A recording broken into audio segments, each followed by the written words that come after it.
Écoutez, bonjour tout le monde, bonjour ceux que je vois, bonjour ceux que je ne vois pas. Juste, je remarque que c'est pas euh, la représentante de la Fondation de France sera Claire Boulanger, en fait, puisque il y a une réunion internationale et nos amis ne peuvent pas être là. Donc cette réunion sur l'action internationale va nous permettre de faire un tour d'horizon de l'ensemble des besoins et des fractures qu'il a pu y avoir dans les entreprises. Je voudrais juste avant dire un mot parce que cette période est une période évidemment tout à fait intéressante, hein, en dehors des difficultés qu'elle a créées. Je pense qu'elle a été révélateur de deux, trois choses. D'abord, elle a été révélateur des fragilités. Révélateur des fragilités, j'ai suivi les précédents ateliers, vous l'avez tous vu, les suivants, ça sera pareil. On a, pour ceux qui ne le connaissaient pas en tout cas, et même pour certains, vu les fragilités qui apparaissaient et qui étaient criantes aujourd'hui, qu'elles soient d'ordre social, éducatif, culturel, et dans tous les domaines. On a vu aussi la fragilité ou les difficultés des organisations, qu'elles soient fondations, associations, elles vont traverser des difficultés. Et on a vu que la question du fonctionnement des organisations est remis en cause, et je vais en dire un mot.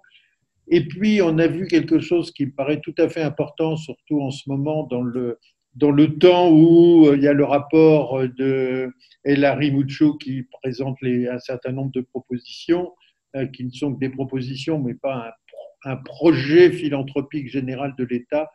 Je pense que l'État pourrait bien s'inspirer, il faudra l'aider, du fait que les organisations de la philanthropie, associations et fondations ont joué non seulement un rôle essentiel, mais elles ont joué un rôle indispensable pendant cette crise et elles ont bien marqué euh, que ce secteur de la philanthropie était un secteur de l'action sociale en France sociétale, en France et pour l'étranger, qu'il va falloir prendre en compte de façon beaucoup plus officielle et de devenir véritablement un acteur reconnu et non pas soumis à quelques variations de fiscalité.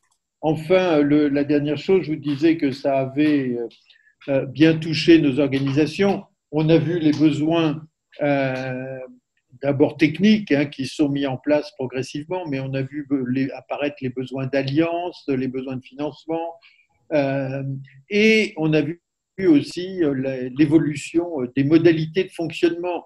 Beaucoup d'organisations avaient des procédures qui sont apparues un peu lourdes, excessives, etc.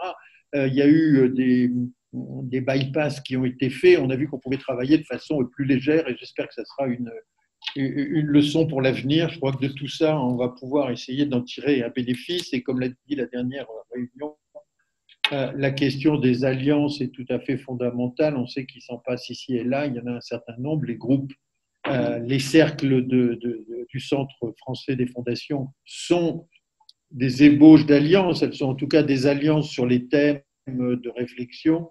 Maintenant, comment on fait pour mettre des alliances opérationnelles? On sait que c'est plus difficile, mais ça sera pour l'avenir. Voilà.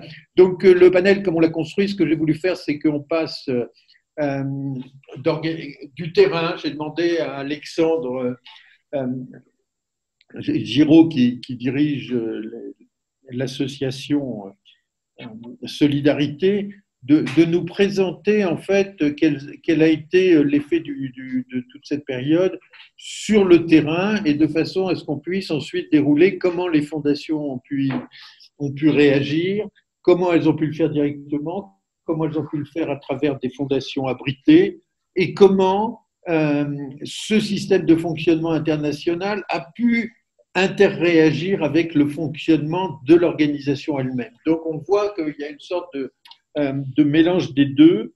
Donc je vais te laisser la parole, Alexandre, puisque juste pour présenter rapidement, chacun va faire un petit tour, on va essayer de faire des allers-retours comme ça pour aller rapidement. Alexandre, tu vas peut-être nous présenter Solidarité, que toutes les organisations, 53 personnes qui sont là ne connaissent pas toutes. Donc je te laisse la parole. Merci Francis. Donc Solidarité est une association, une organisation gouvernementale d'aide humanitaire internationale qui a été créée il y a 40 ans, ça fait 40 ans cette année, Et nous intervenons principalement sur les théâtres humanitaires de crise aiguë. Donc c'est la très grande majorité des conflits actuellement. Crise syrienne, bande sahélienne, Yémen. On travaille également au Myanmar et au Bangladesh sur la crise Rohingya. Et nous intervenons directement pour apporter une aide humanitaire auprès d'à peu près 4 millions de personnes chaque année. On emploie environ 2500 personnes, en grande majorité, c'est-à-dire 90% des salariés nationaux. Et nous travaillons principalement dans le domaine de l'eau, l'hygiène et l'assainissement, 50% de nos activités, et également dans le domaine de la sécurité alimentaire. Voilà, très rapidement, on travaille dans 18 pays actuellement. Est-ce que tu veux que je commence, Francis, la question de l'impact de la crise, ou on fait un tour de table rapidement? Non, je vais juste demander à chacun de se présenter rapidement. Tout le monde ne connaît pas tout le monde. Jean-Marie Destric, tu connais, mais peut-être deux mots. Puis la part internationale de la Fondation Caritas, si tu veux bien, Jean-Marie. Oui, bonjour, bonjour Francis, bonjour à tout le monde. Donc, Caritas, c'est le réseau des secours catholiques dans le monde entier. Environ 150 pays dans le monde, c'est plusieurs millions de travailleurs sociaux et de travailleurs humanitaires répartis partout dans le monde. Et en fonction des pays et des configurations, soit des acteurs effectivement de première ligne dans les crises humanitaires, parce que très souvent les populations déplacées par une guerre vont arriver dans les dispensaires, dans les églises, dans les écoles, qui sont souvent tenues par des congrégations religieuses, ou alors dans du travail social, d'organisation communautaire, voilà, beaucoup plus grassroots, près des populations. Donc c'est ce réseau de proximité avec les personnes les plus fragiles, quels que soient les contextes politiques et sociaux des différents pays. Ok, merci. Donc, un immense réseau, puisque à travers les églises et les implantations que vous avez, c'est un immense réseau. Je vais donner la parole ensuite à Elodie. Elodie qui dirige une fondation d'entreprise, qui est la Fondation Pierre Fabre, et qui est tout à fait intéressante, puisqu'elle est finalement, comme j'ai parlé avec elle, je me suis aperçu qu'on ne vous connaissait pas si bien que ça, quoi. Et j'ai découvert que votre fondation est une fondation, probablement une des plus grandes fondations qui agit à l'international. Alors là, pourtant, je connais un peu le secteur, là, j'étais renversé. Alors, je vous écoute, Elodie. Oui, juste peut-être une précision. En fait, on n'est pas une fondation d'entreprise, on est une fondation. Vous êtes une entreprise fondation. Voilà, on est une fondation actionnaire, effectivement, puisque c'est notre particularité. On est une fondation qui détient effectivement une entreprise pharmaceutique dans sa quasi-intégralité, puisqu'aujourd'hui, notre fondation détient 86% des titres du groupe pharmaceutique Pierre Fabre, lequel est ensuite par ailleurs détenu par de l'autocontrôle et l'actionnariat salarié. Donc c'est un statut très particulier en France puisqu'il y en a effectivement très peu comme nous. Pour autant, l'action de la Fondation se limite exclusivement à une intervention humanitaire, puisque c'est comme ça qu'elle a été voulue par son créateur, Monsieur Pierre Fabre, lorsqu'il l'a créée. Cette fondation, elle a 20 ans, on vient de fêter les 20 ans puisqu'elle a été créée en 99, et son objet est d'intervenir uniquement dans les pays en voie de développement ou les pays effectivement en situation de crise, et dans une seule optique, c'est favoriser l'accès aux soins. Donc effectivement, nos zones d'intervention sont l'Afrique, l'Asie, un petit peu les zones d'Haïti, le Liban, mais principalement ces deux pays. Aujourd'hui, pour donner un ordre d'idée, on mène une quarantaine de programmes à peu près dans ces pays-là. On est une toute petite équipe, on a un budget qui n'est pas si conséquent puisqu'on est aux alentours de 10 millions d'euros aujourd'hui. Et notre mode d'action, c'est vraiment de travailler en fait sur des actions de terrain. On travaille directement en fait avec les porteurs de projets des pays, donc ministère de santé, mais également les hôpitaux, les médecins, les infirmières, direct dans le pays en fait. Donc on a des équipes ici, nous au siège. Alors notre siège, il est là où voulait Monsieur Fabre, donc en Occitanie, hein, dans une petite ville d'Occitanie, dans la maison familiale de Monsieur Pierre Fabre exactement. Et pour le reste, on a des équipes sur le terrain en Afrique et en Asie avec lesquelles on travaille, mais l'essentiel de nos programmes est mené en lien avec les porteurs de projets et avec toujours un focus très expertise médicale et scientifique. Ok, merci beaucoup. Ce qui est intéressant, et on en parlera tout à l'heure, c'est que vous êtes une organisation qui travaille dans le développement et comment cette crise d'urgence a frappé le développement et comment c'est entraîné des sidérations. Je passe la parole donc à Claire, qui n'est pas Karine, mais qui a une grande expérience internationale puisqu'elle a travaillé à Médecins du Monde pendant des années et qu'elle a une grande carrière de ce côté-là. Donc, comment, peut-être sans présenter toute la Fondation de France, plutôt dire que tu dis ce que tu veux, en fait. Par rapport au sujet que nous avons aujourd'hui, tu le feras mieux que moi. Merci Francis. Il me revient la lourde tâche de remplacer Karine, et en effet, qui s'excuse auprès de vous et a été retenue dans un comité dont elle ne pouvait pas se soustraire aujourd'hui.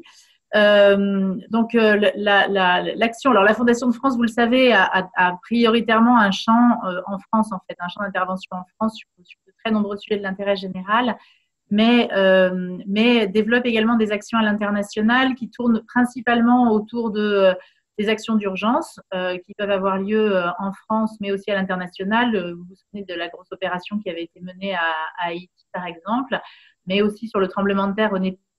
Les actions de la Fondation de France à l'international sont surtout liées à des catastrophes naturelles. En fait, il existe assez peu d'interventions dans des situations d'urgence, pays en guerre, etc.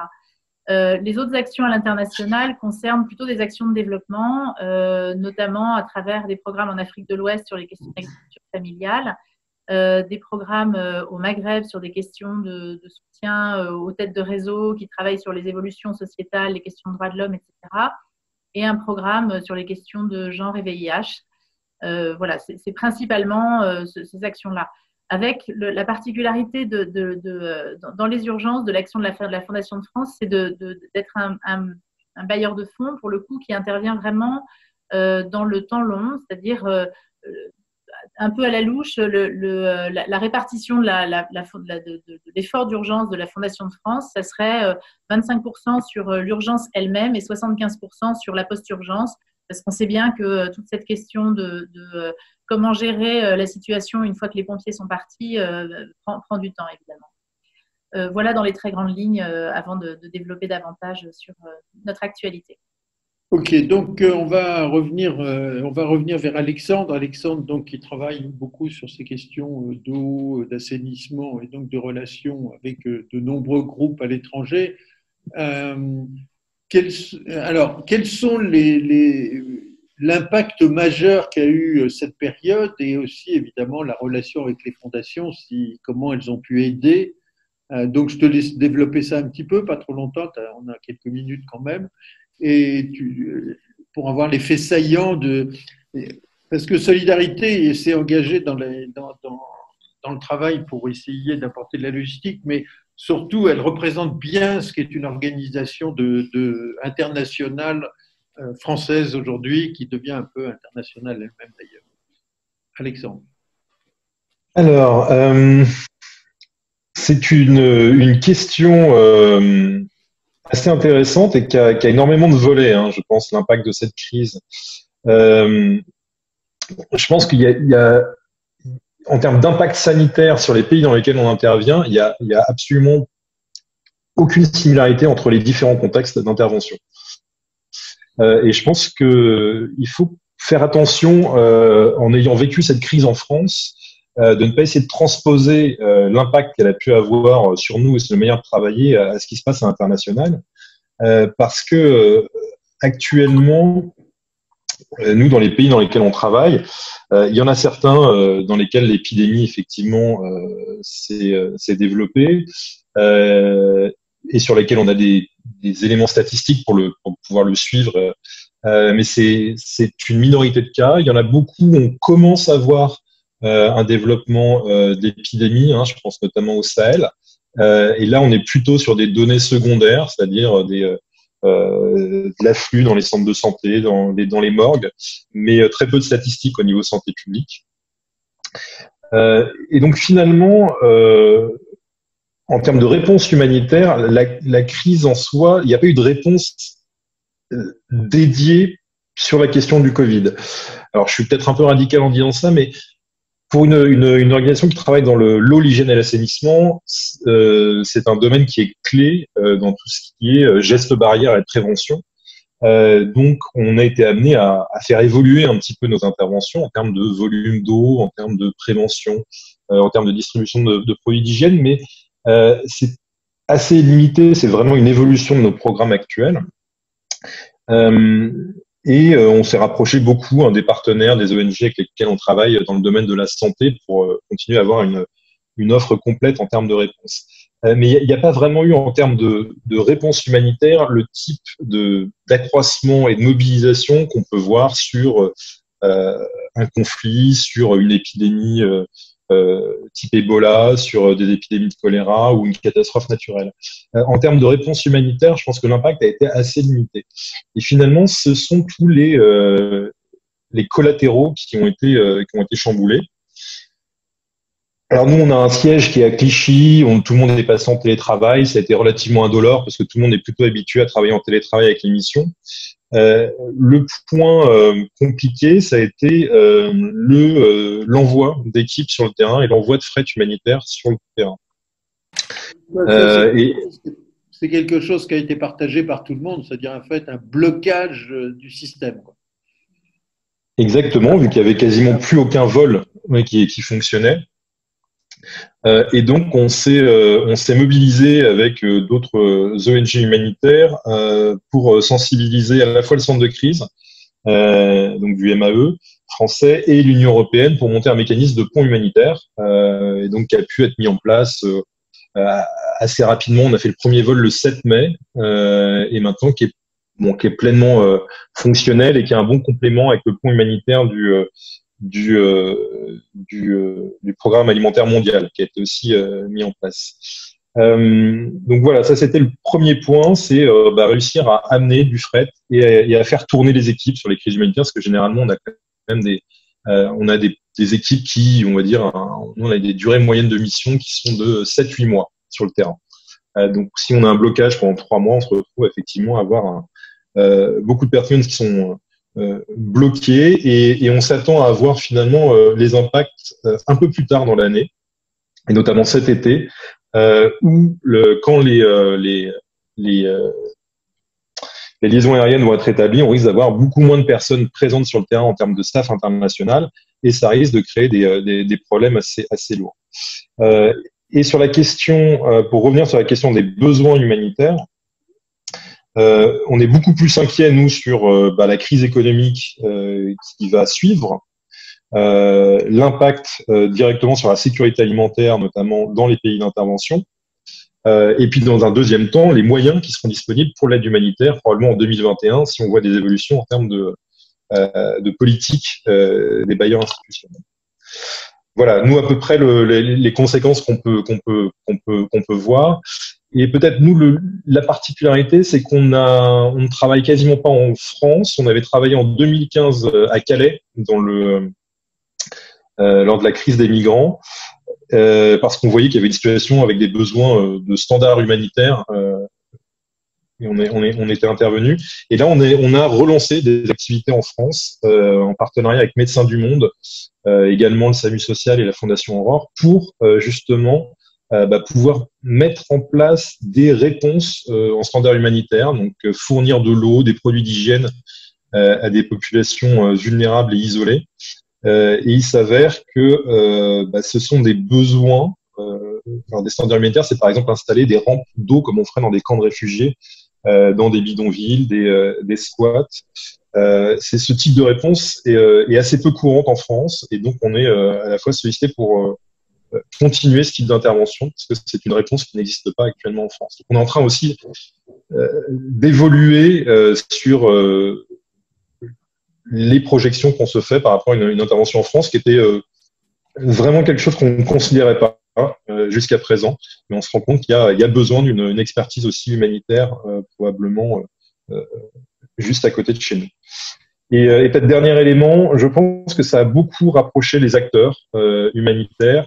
On a beaucoup plus dialogué, je trouve, entre ONG humanitaires, et ça aboutit. Alors il y a ce pont humanitaire qui est effectivement un bel exemple de coordination, mais même sur des réponses croisées, sur des mobilisations de ressources mutualisées, ça a beaucoup accéléré des solutions de mutualisation qui manquaient cruellement dans le secteur humanitaire actuellement.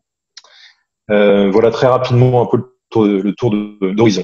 Je reviendrai vers toi, mais il y a deux choses qu'on tire de ça. Déjà, une qui m'a beaucoup frappé aussi à travers le temps, c'est que tout d'un coup, on a vu arriver en France des gens qui étaient sur d'autres terrains, mais on a vu Médecins du Monde, Médecins sans frontières, Solidarité, toutes les organisations internationales, en fait, se sont mis à travailler en France.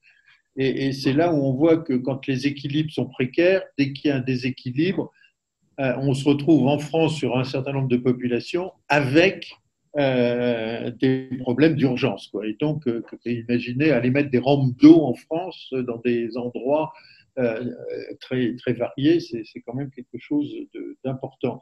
La deuxième chose, c'est qu'on l'a vu aussi, c'est que la crise a assez peu touché l'Afrique, en fait.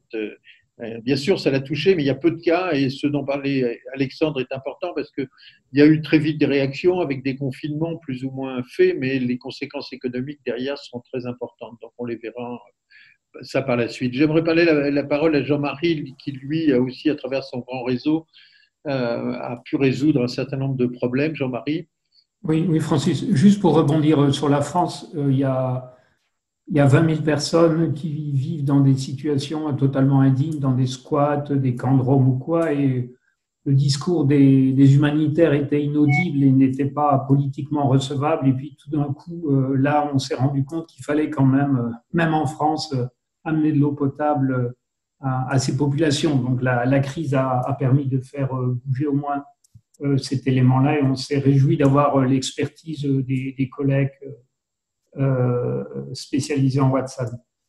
Tu le disais, Francis, ce qui est frappant, c'est effectivement, si on prend la situation sur laquelle nous avons des retours de l'Afrique de l'Ouest, par exemple, c'est que effectivement le problème il n'a pas été d'abord sanitaire, parce que les gouvernements ont très vite pris des mesures assez drastiques de confinement, et du jour au lendemain, des pans entiers de la population ont vu disparaître leur travail et leur capacité à se nourrir et à faire vivre leur famille quotidiennement.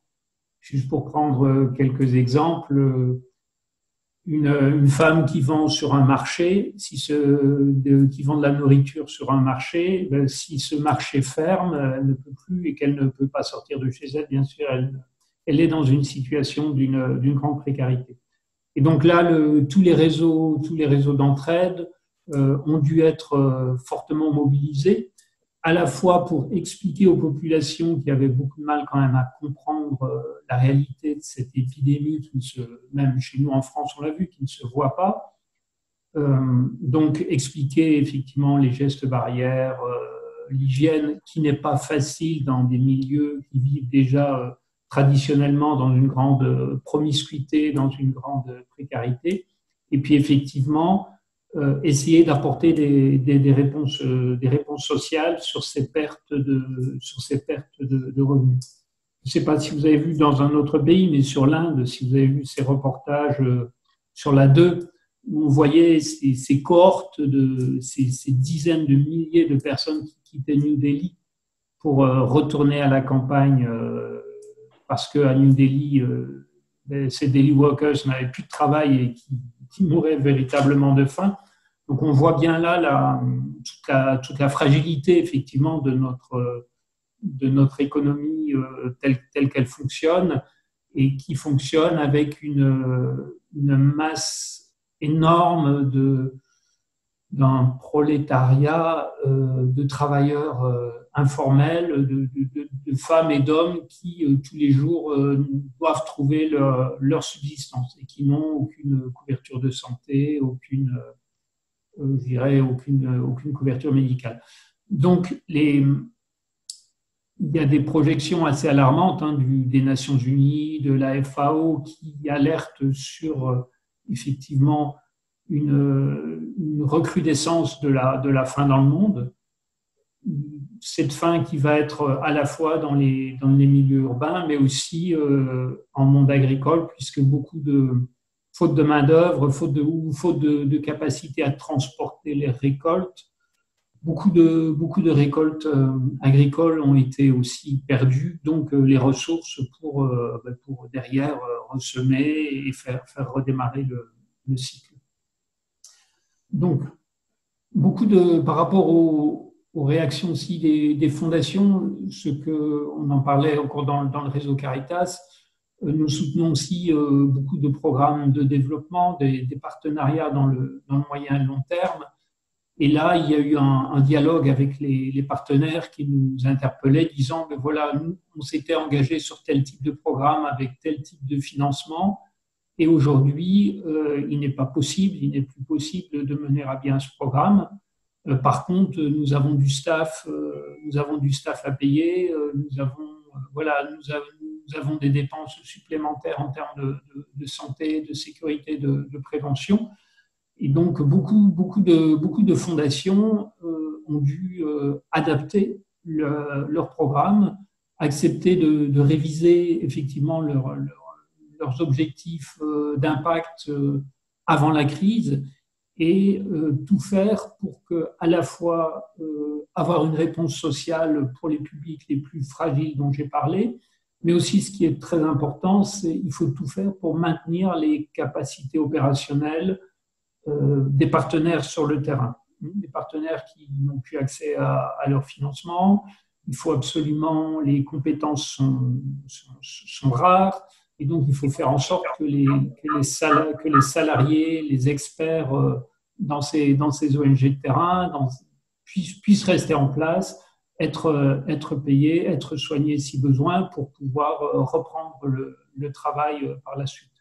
Puis après, je pourrais vous donner quelques exemples concrets, peut-être dans un deuxième temps, mais voilà, de type de redémarrage d'activité.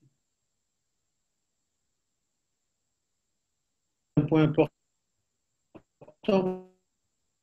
en France qu'à l'étranger, c'est-à-dire que beaucoup de financeurs ne sont des financeurs que d'opérations, alors qu'il faut aussi aujourd'hui ouvrir des pistes pour financer les organisations de cette façon à ce qu'elles survivent pour mener le projet. Et ça, on l'a bien vu, on ne peut plus financer sans s'occuper du fonctionnement de l'organisation.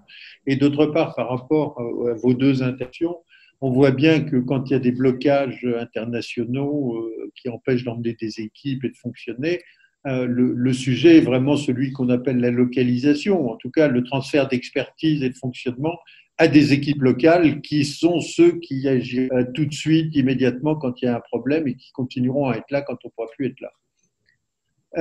Élodie, je vais vous passer la parole. Vous êtes une fondation donc, qui intervient sur le développement, on l'a vu, et tout d'un coup, vous avez été confronté à un certain nombre de choses. Et j'ai trouvé d'ailleurs extrêmement intéressant parce que d'un côté, Alexandre a travaillé sur la mise en place d'un pont aérien avec des grandes institutions internationales et toutes les ONG qui ont pu envoyer du matériel. Utiliser en gros la poste, ou en tout cas les moyens traditionnels. Ça a fonctionné, ce qui est étonnant. Dites-nous un mot là-dessus. Voilà. En tout cas, racontez-nous les problèmes que ça vous a posés et comment vous vous êtes trouvé tout d'un coup confronté à quelque chose de très inattendu dans le fonctionnement. Oui, effectivement. Alors, nous, je rejoins deux points de ce qui vient d'être dit. Le premier, c'est que ça nous a amené, nous aussi, à réfléchir à des actions en France, alors que ce n'est pas du tout notre zone d'intervention habituellement. Donc, on a pu aussi décider de répondre à une demande sur cet aspect-là dans une opération française. Ensuite, notre autre, j'allais dire, objectif était de quand même continuer à soutenir nos partenaires, puisqu'on est, nous, en plus, dans l'accès aux soins. Donc, on est, j'allais dire, on travaille au plus près des structures de santé, des hôpitaux, des médecins, qui étaient donc, j'allais dire, en première ligne de cette épidémie de Covid en Afrique. Et donc, on s'est demandé comment on allait pouvoir être au plus près d'eux et les aider. Et donc, par rapport à ça, et après avoir beaucoup discuté avec eux, le premier choix qu'on a fait, c'était de leur envoyer en fait des produits, du matériel. C'est posé pour nous une question, c'était comment on expédie tout ça. Alors, c'est vrai que nous, on fait du développement, on fait pas tellement de l'urgence, enfin, on en fait même de notre qu'on voit habituellement, c'est quand même relativement limité. Et donc, nous, on s'est retrouvés effectivement à envoyer de façon assez simplifiée du gel hydroalcoolique, des masques, des blouses, des chaussures, enfin du matériel pour fabriquer le gel hydroalcoolique en Afrique directement. Et c'est des choses auxquelles on n'est pas très rompu. Donc, on a effectivement utilisé les moyens du bord. Les quelques transports qu'on connaissait, ça a donc été assez difficile, assez fastidieux. On a même des produits qui reviennent aujourd'hui, qui n'ont jamais été livrés là-bas. Et puis, vous le connaissez tous, je crois, les contraintes locales qui sont quand même extrêmement compliquées, c'est-à-dire qu'aller récupérer du matériel, des produits dans des zones de dédouanement avec le contexte qu'on connaît, des partenaires qui peuvent ou ne pas y aller parce qu'ils sont aussi pas disponibles et auprès des malades, des douanes qui voient tous ces produits arriver avec un intérêt quand même, j'allais dire, pour ce qu'ils pourraient en faire et comment ils pourraient le réutiliser par ailleurs. Donc tout ça a quand même, pour nous, en tout cas Fondation, pas été très simple. Pour autant, et ça c'est le deuxième point que je rejoins complètement, comment tout ça s'inscrit dans notre action plus longue de développement, parce que effectivement, ça pose toute la question des programmes qui étaient en cours et de comment ils se poursuivent et comment on peut accompagner la poursuite de ces programmes quand les centres de santé avec lesquels on travaille nous disent, écoutez, oui c'est bien votre programme, mais nous aujourd'hui on a juste 4 lits pour faire face à un Covid, on a 3 médecins qui sont déjà malades et le reste, on ne sait pas comment le faire. Donc, il y a aussi cette dimension-là pour nous qui a été importante à prendre en compte. Comment on insère aujourd'hui et demain, en fait, le soutien à nos partenaires locaux, aux centres de santé, aux médecins, au ministère. Et on s'est aussi posé la question de, dans nos actions aujourd'hui, qu'est-ce qu'on peut utiliser, qu'est-ce qu'on fait déjà et comment on peut l'utiliser pour le mettre au service du Covid. On a évidemment pensé à la formation, vous en parliez tout à l'heure, comment on intègre toute cette partie-là.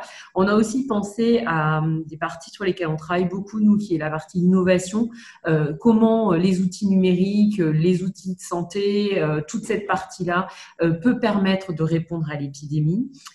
Et un troisième volet sur lequel on est actuellement en train de travailler, mais qui est un outil très intéressant, c'est toute la partie de données de santé, parce qu'aujourd'hui, on dit qu'il n'y a pas beaucoup de cas en Afrique, mais nous, quand on discute avec les médecins africains et nos partenaires locaux, ils nous disent qu'il y en a quand même plus que ce qu'on croit, sauf que effectivement, toute la question de la donnée de santé reste entière, et donc, comment aujourd'hui, nous, on continue à travailler avec les organisations locales et les ministères pour continuer à collecter de la donnée de santé fiable qui peut être utilisée effectivement dans le cadre de ces épidémies.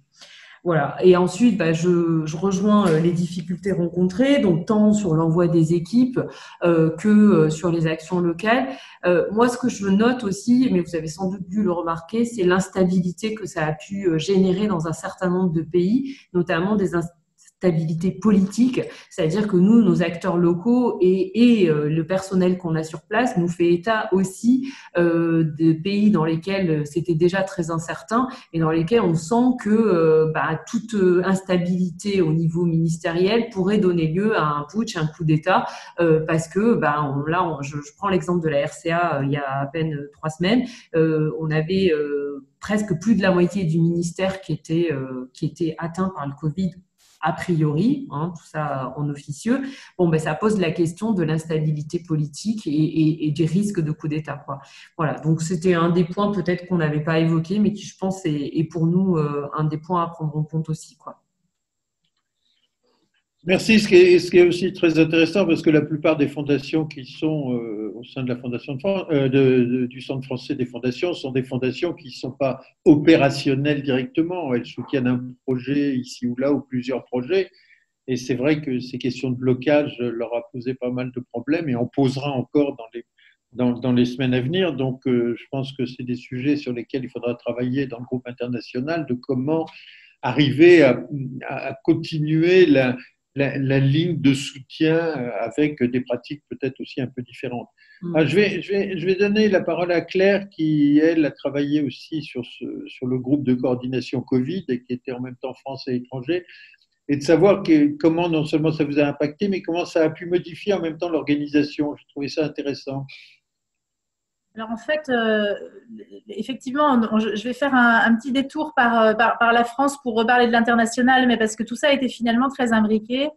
C'est la première fois qu'on est confronté à une situation d'urgence qui se passe à ce point chez nous. C'est-à-dire que d'habitude, on a l'habitude, en tout cas quand on intervient dans le champ humanitaire, etc., de se projeter à l'extérieur.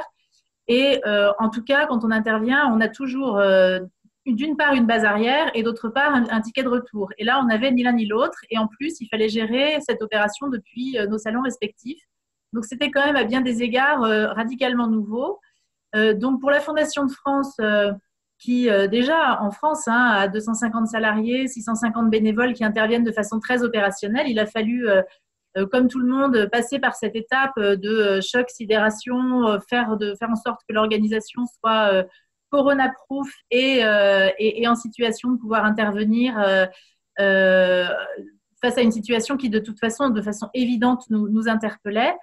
Donc, avant même le début du confinement, en fait, dès l'annonce de la fermeture des établissements scolaires, nous avons commencé à lancer une première action de dialogue avec nos différents experts de comité, nos différents partenaires, porteurs de projets, etc., pour savoir comment eux appréhendaient ce qui s'annonçait, c'est-à-dire effectivement le confinement et une fermeture complète des activités pendant une durée tout à fait indéterminée.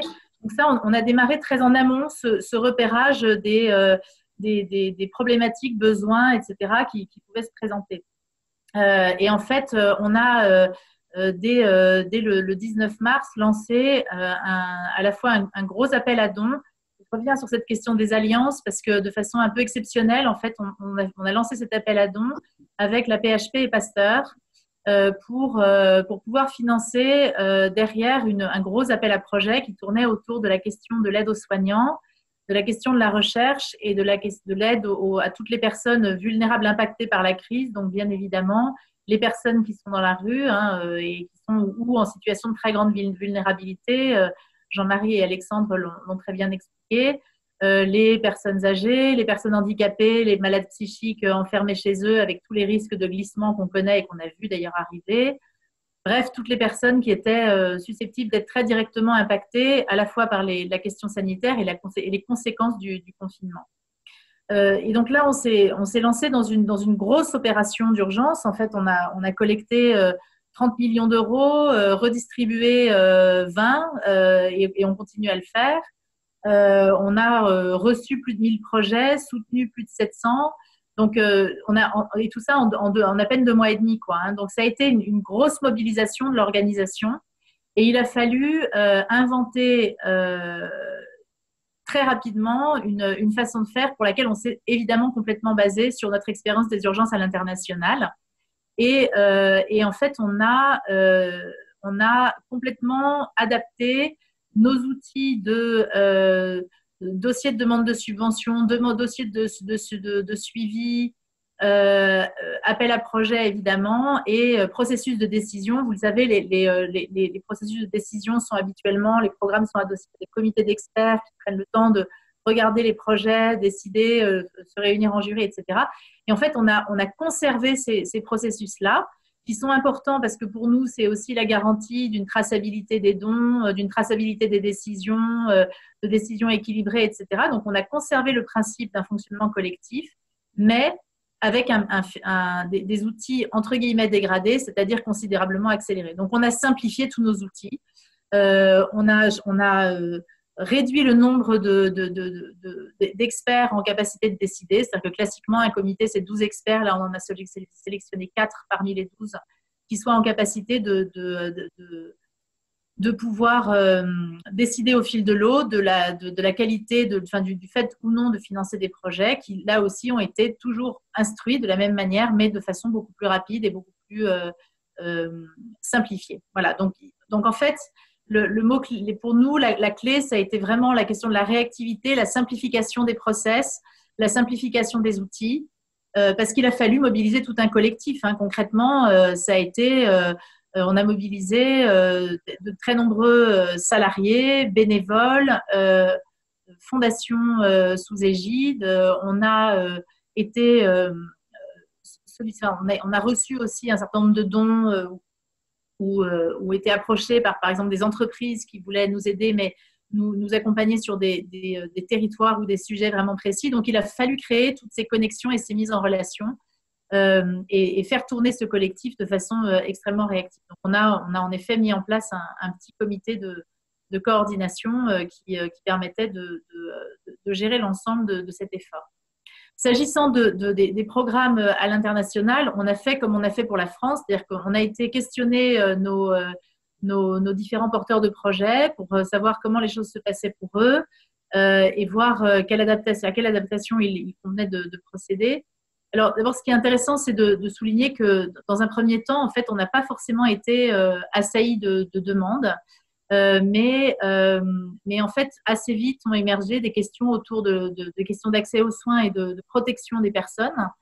Et puis, immédiatement derrière, la question de comment faire pour gérer les conséquences économiques, en fait, de la crise. Donc, on a procédé pour les programmes internationaux, donc en Afrique, au Népal, en Inde, au Bangladesh,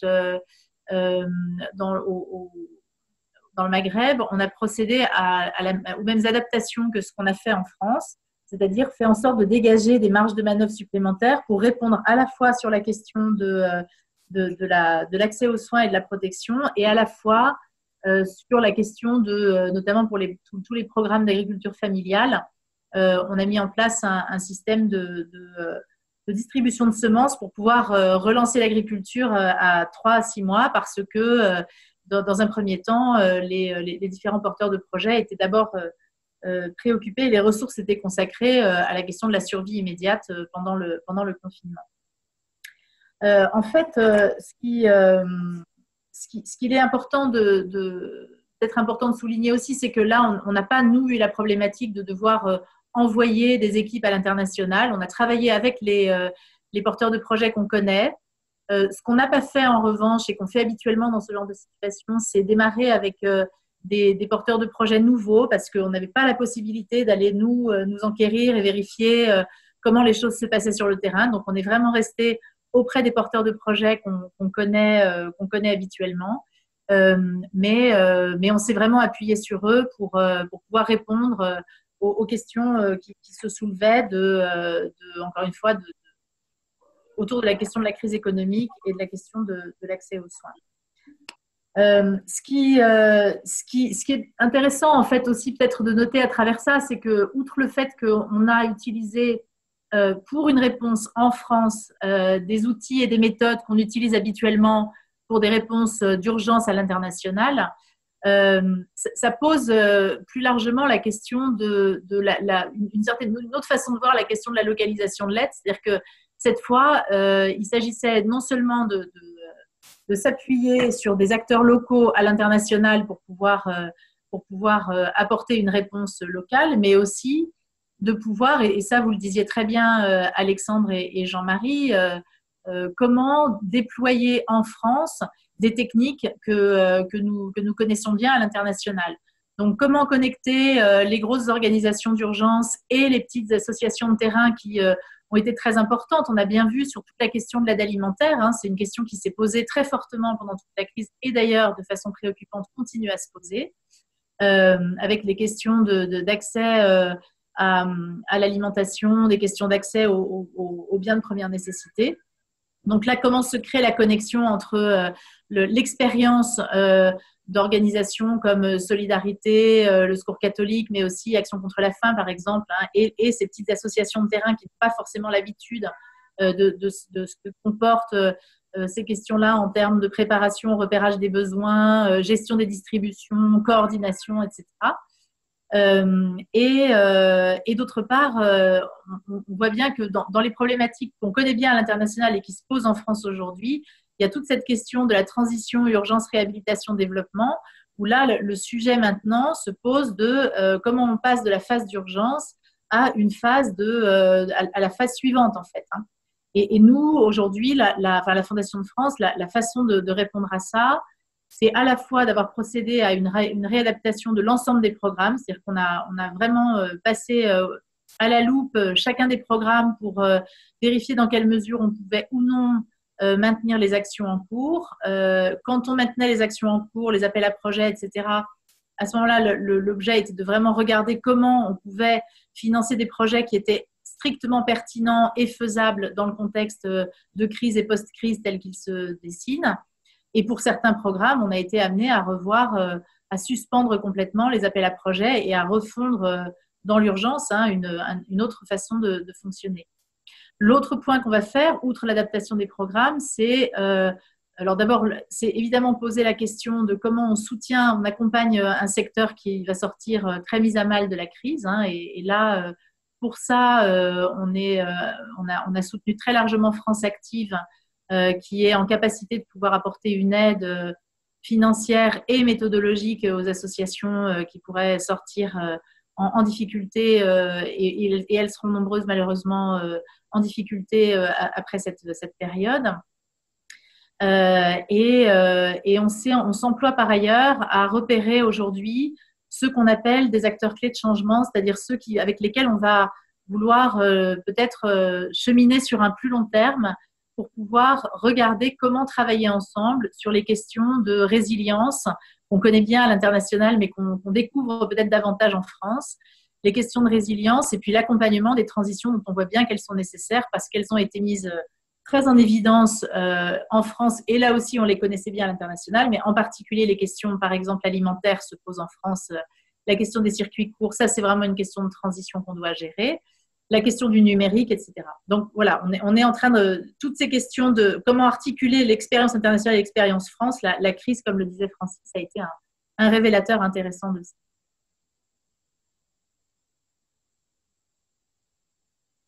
Francis, je crois que ton micro est branché. Enfin, n'est pas branché plutôt. Francis. Pardon.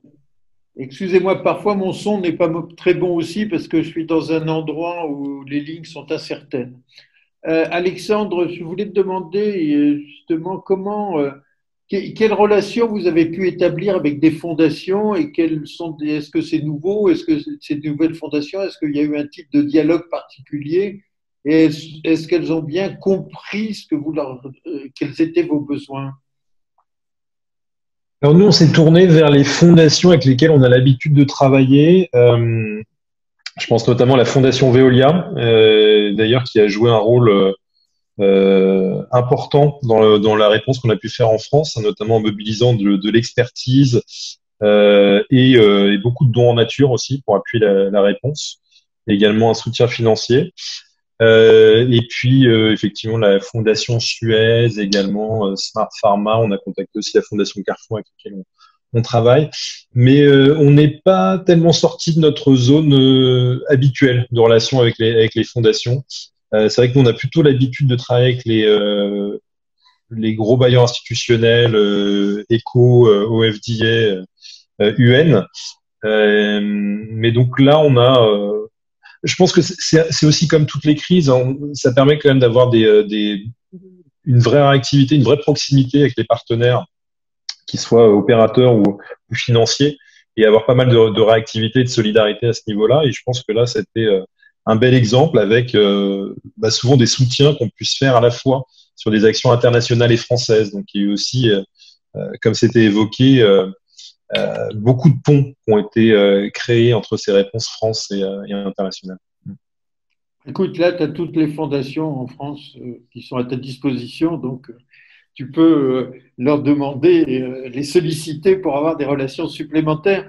Je pense que cette question des relations ONG, fondations, etc., revient à un sujet qu'on traite, mais qu'on n'est pas sûr de très bien traiter. C'est la question de l'anticipation. Comment on a toujours géré les choses en se disant, ben voilà, on a quelques plans pour s'il arrivait ci et ça, mais en fait, on n'a jamais, du moins beaucoup n'ont jamais anticipé les crises majeures et comment on réagirait, dans quel type de scénario on pourrait se mettre s'il y avait telle ou telle question. Et évidemment, par définition, une crise comme celle-ci est une crise imprévue. Donc, prévoir l'imprévisible est toujours compliqué, mais d'un autre côté, l'anticipation sur un certain nombre de scénarios est toujours intéressante. Et je vais me tourner vers Jean-Marie, parce que Jean-Marie a travaillé aussi beaucoup avec ces fondations abritées. Je voulais savoir quelles ont été leurs demandes. Est-ce que c'était des gens qui travaillaient eux-mêmes à l'international ou c'était des fondations qui venaient vous dire, voilà, on vous apporte une aide, qu'est-ce que vous voulez? Oui, écoute, je vois dans le fil la Fondation Édouard Chariot, la Fondation Gratitude, la Fondation Salavaille, qui sont des fondations abritées par la Fondation Caritas et qui sont déjà, je dirais, de par leur mission sociale, engagées dans des projets dans les pays du Sud. Alors, c'est vrai, Francis, qu'on peut nous reprocher, à nous les fondations, de ne pas avoir de scénario d'anticipation, mais si on regarde ce qui s'est passé chez nous en France au plus haut niveau, personne n'avait rien vu venir et on était tous extrêmement mal préparés. C'est pas un reproche, hein, c'est une réflexion. Non. Alors, mais moi, je pense que une des réponses va justement dans une souplesse et des circuits, comme le disait très bien Claire aussi, des circuits de décision rapide qui font que des programmes donnés peuvent être, je dirais, adaptés quasiment en temps réel, en restant vraiment branchés sur les besoins même des opérateurs de terrain. Voilà, un dialogue en confiance et en transparence avec eux pour pouvoir s'adapter à ces besoins. J'ai échangé avec les amis de la Fondation Entrepreneurs du Monde que nous hébergeons aussi et qui ont un programme de microcrédit très, très social, notamment pour des femmes. Donc, c'est vraiment le public qui a été particulièrement impacté. En temps normal, les caisses de crédit qu'ils ont réussi à monter au fil des ans dans les pays sont tout à fait autonomes et fonctionnent bien. Et là, aujourd'hui, une première étude très rapide leur faisait voir qu'ils vont devoir réinjecter à peu près 5 000 euros ou dollars par caisse de crédit pour la recapitaliser, là où c'était des outils pérennes. Donc, ce type de besoin nouveau, pas prévu à l'origine, puisque c'était des systèmes qui étaient censés être autosuffisants.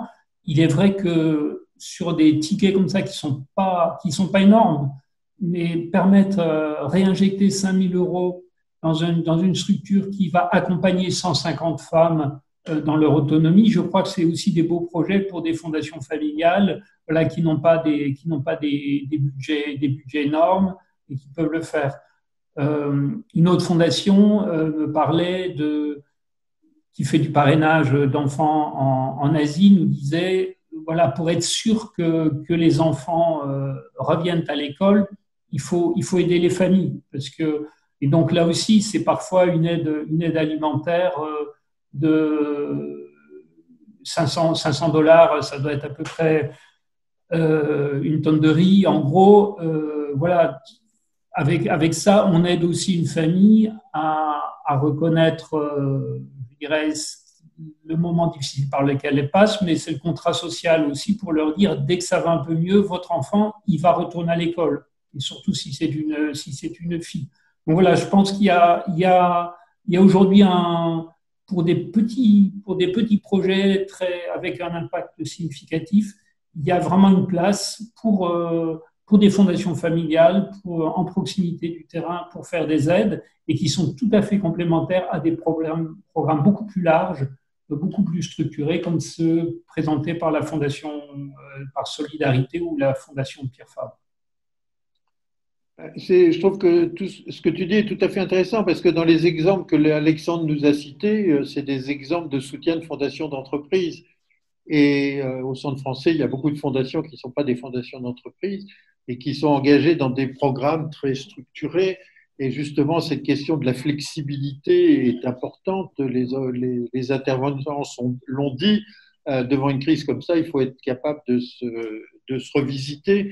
Et la deuxième chose que tu dis là et qu'on a entendu aussi dans les interventions de hier, de ce matin, c'est la question des silos, c'est-à-dire la fondation qui intervient sur la santé, celle qui intervient sur l'eau, celle qui intervient sur ci ou sur ça.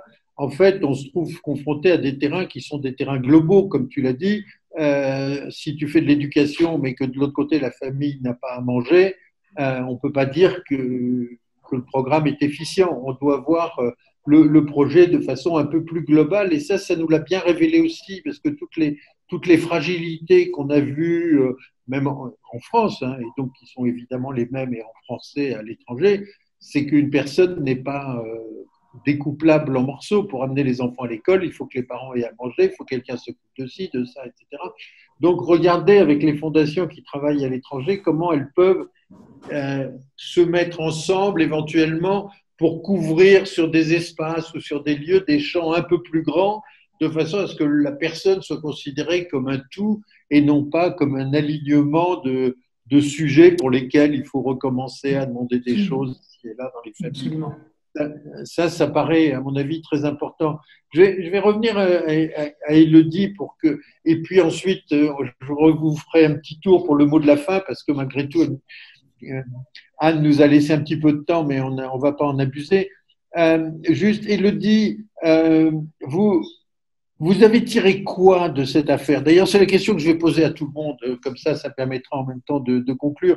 Je suis désolé, on ne peut pas aller très en profondeur en 1 heure à 4 personnes, mais je voulais que vous ayez une vision un peu globale des différents champs qui se complètent les uns les autres. Alors, Élodie, cette fois, c'est vous qui commencez. Qu'est-ce que vous en avez tiré?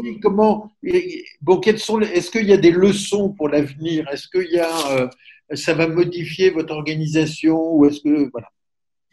Alors, probablement que la leçon, si tant est qu'on avait besoin de ça pour y réfléchir, mais c'est que le renforcement, pour nous en tout cas, le renforcement de tous les niveaux de la pyramide sanitaire dans le pays est important. Et quand je dis pyramide sanitaire, je parle pas seulement effectivement des centres de santé, mais également de toute la pyramide. C'est-à-dire que, par exemple, aujourd'hui, nous, on a pu expérimenter que d'avoir aidé à la mise en place d'une faculté de pharmacie au Togo a permis aux équipes universitaires du Togo de lancer une fabrication en masse de gel hydroalcoolique qui a été distribué à la population. Donc, c'est parce que ces personnes sont montées en compétences et avaient l'appareillage et l'outillage et la formation qu'elles ont pu en fait mettre en place ces actions dans le pays. Donc, on parle évidemment de la formation des médecins, des infirmiers aussi, mais également des ministères qui doivent aussi participer à comment on appréhende une épidémie et comment on peut l'accompagner. Et je reviendrai aux données de santé parce que pour nous aussi, c'est un élément clé. Donc, pour nous, ce que ça a donné comme conclusion, j'allais dire, c'est que on doit continuer dans le renforcement de cette pyramide sanitaire et dans l'accompagnement qu'on fait et qu'on essaye de faire nous à tous les niveaux de cette pyramide sanitaire pour permettre ensuite de faire face à des épidémies comme celle-là et plus, j'allais dire, peut-être de façon macro au renforcement de la santé dans ces pays. Très bien, merci. Et puis, si vous avez des colis à livrer, appelez Alexandre parce que lui, il a des gros avions qui partent Oui, régulièrement. ils ont été meilleurs que nous, a priori. Bah, DHL, c'est pas obligatoirement fonctionnel tout le temps, mais mettez-vous en contact. Je vous l'avais dit, mais mettez-vous en contact tous les deux. Peut-être, Alexandre, un mot maintenant à toi, si tu veux, en forme de conclusion et de qu'est-ce qu'on a tiré de ça. Oui, on parlait de fonctionnement en silo. C'est quelque chose, nous, en tant qu'acteurs au hygiène assainissement, on ne voit pas ça comme une finalité. Hein. On intervient dans ce domaine pour prévenir les maladies hydriques ou les enfin oui, vraiment, surtout le domaine de la prévention. Et donc, nous, ça nous a permis, sur une crise pareille, de travailler encore plus, de pousser cette intégration entre les différents secteurs d'intervention au travers de partenariats avec des acteurs de santé, donc à créer plus de complémentarité, donc de casser un peu plus ces silos, ce qui est fondamental hein, dans l'aide humanitaire actuellement. Ce que j'en retiens également, c'est que c'était pour moi un bon test en termes de vitalité pour l'organisation, parce que pour une organisation humanitaire, c'est quand même dans l'urgence qu'on voit que la créativité généralement est la plus forte. Et là, moi, je suis content de voir que mes équipes aient pu rapidement se mobiliser sur une réponse France et sur la mise en place de ce pont humanitaire. Donc ça, c'est en tout cas moi une vraie satisfaction et un très bon signal de vitalité en termes d'organisation. Et je dirais le dernier point, je l'ai évoqué au début, c'est la question de la mutualisation. Actuellement, dans l'aide humanitaire, hein, il y a un chiffre que j'aime bien évoquer généralement, c'est que en 10 ans, les besoins humanitaires ont triplé, mais les moyens ont doublé. Donc, il y a une vraie nécessité d'être plus efficient dans nos réponses. Et ça passe notamment par plus de partenariats, par de la mutualisation. Et là, on a aussi avancé assez vite à ce niveau-là. Alors, avec avec 5 autres ONG, on a un mécanisme qui s'appelle Alliance Urgence pour la collecte, qui a permis, sur lequel on a permis de poursuivre son lancement, hein, qui a débuté cette année. Il y a la question de ce pont humanitaire aussi, qui était un bel exemple de mutualisation. Et on avance aussi sur d'autres domaines, à la fois logistiques, sur des questions de communication, sur des mutualisations de moyens.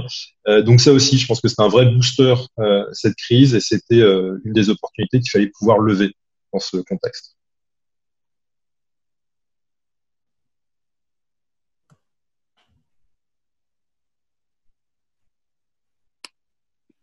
Jean-Marie, à toi, si tu veux. Oui, mais je partage effectivement assez largement aussi les recommandations que vient d'émettre Alexandre sur les questions de mutualisation et autres. Moi, j'ai une petite inquiétude, enfin pas une petite, mais c'est qu'effectivement, on a l'impression que aujourd'hui, on est en train dans l'Europe de l'Ouest de sortir de la crise et d'essayer de penser à autre chose, alors que les pays qui avaient tardé à rentrer dans ces crises sanitaires, on a l'impression qu'elle est en train de se développer maintenant. Elle est très forte en Amérique du Sud. Elle arrive en Afrique et autres. Et donc là, c'est peut-être en complément un devoir de vigilance et d'interpellation pour que les surplus, ou en tout cas voilà, les filières d'approvisionnement qui ont pu être mises en place pour notre pays, qui sont peut-être moins utiles aussi, puissent bénéficier à ces pays qui vont apparemment être aussi beaucoup plus frappés sanitairement dans cette deuxième vague.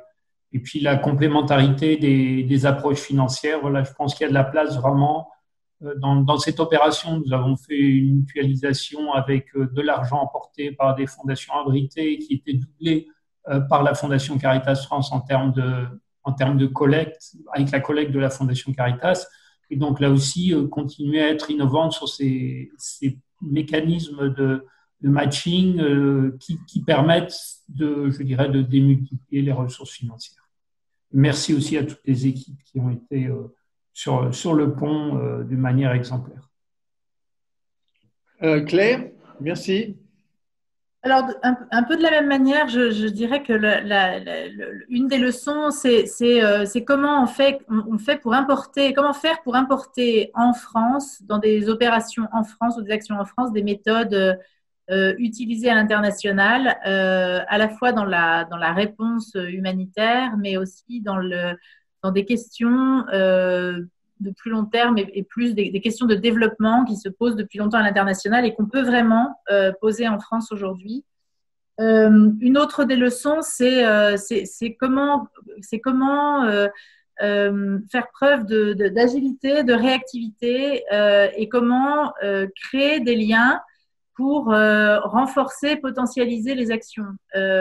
Ça peut être des liens, des alliances pour, par exemple, lancer un appel à projet, ça peut être ou un appel à dons, ça peut être des alliances pour articuler en effet différents types de financement ou des alliances pour apporter des réponses un peu structurantes et systémiques. Par exemple, nous avons essayé de faire en sorte de rapprocher des entreprises d'insertion qui fabriquent des repas et des organisations qui distribuent des repas. Parce que de cette manière, sur la question de l'urgence alimentaire, on peut créer quelque chose de systémique et créer de l'emploi autour de ça. Donc, comment on fait pour à l'intérieur de l'urgence, structurer quelque chose qui peut commencer à ressembler à une réponse de long terme.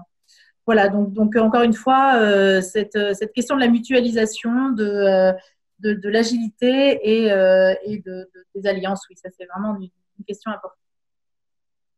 Très bien, mais écoutez, ça nous a permis de faire un petit tour de piste qui montrait que finalement l'étranger et la France avaient des relations assez importantes en matière de crise quand elles sont aussi importantes que ça.